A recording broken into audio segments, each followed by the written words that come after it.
Ito na mga loads, mga sir, ang ating caldereta espresso. So, naglagay ako ng isang cup ng rice. Yan.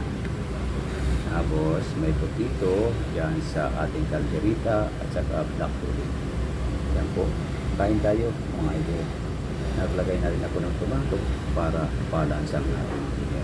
Thank you so much. Maraming salamat mga share at paki-share, paki-like. Thank you so much at Yatis po sa ating lahat. Thank you. Wow, nagutom ako mga idol. Kain tayo. Yan ating big caldereta mga idol. Naglagay na rin ako sa sauce dito sa tabi ng rice para yum. Thank you so much for watching mga idol.